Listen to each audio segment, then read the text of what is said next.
क्या आप जानते हैं, भारतीय इतिहास केवल राजाओं और युद्धों का इतिहास नहीं है, बल्कि यह उन विदुषी महिलाओं का भी इतिहास है जिन्होंने वेदों से लेकर आधुनिक विज्ञान तक की ज्ञान की परंपरा को समृद्ध किया है। जहाँ प्राचीन काल में महिलाओं की स्थिति अपेक्षाकृत बेहतर थी, पाषाण काल तथा सिंधु घाटी सभ्यता में महिलाओं को समाज में सम्मानजनक स्थान प्राप्त था और मातृसत्तात्मक व्यवस्था के प्रमाण भी मिलते हैं। भारतीय ज्ञान परंपरा में नारी को केवल परिवार की संरक्षिका नहीं, बल्कि ज्ञान और संस्कृति की संवाहिका माना गया है। वैदिक काल में महिलाओं को शिक्षा, शास्त्रार्थ और ज्ञानार्जन का अधिकार प्राप्त था, जो उस समय की उन्नत सामाजिक चेतना को दर्शाता है। गार्गी और मैत्री जैसी विदेशियों ने यह सिद्ध किया कि ज्ञान की साधना में नारी और पुरुष के बीच कोई भेद नहीं है। यहाँ यह रोचक तथ्य उल्लेखनीय है कि भारतीय महिला वैदिक काल में भी आयुर्वेद और चिकित्सा से जुड़ी थी, लेकिन उत्तर वैदिक काल में लोहे के आविष्कार के साथ खोज के साथ हल का आविष्कार हुआ और उसके बाद महिलाओं की स्थिति में थोड़ी गिरावट आई। लेकिन मौर्य वंश में महिलाओं की स्थिति में सुधार आया, उन्हें गणिका अध्यक्ष भी बनाया जाता था।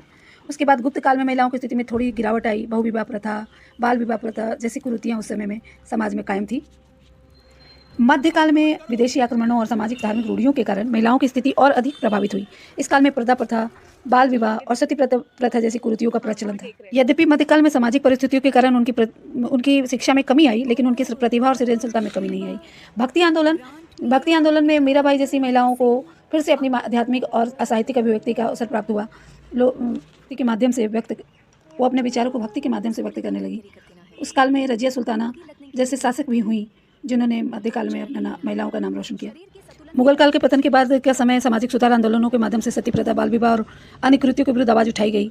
सावित्रीबाई फुले ने विद्यालय खोले, पंडिता रमाबाई ने विधवा महिलाओं के लिए संस्थाएं खोली और शिक्षा और आत्मनिर्भरता का प्रशिक्षण दिया। भारतीय ज्ञान परंपरा में महिलाओं ने आयुर्वेद, चिकित्सा और विज्ञान के क्षेत्र में भी योगदान दिया है।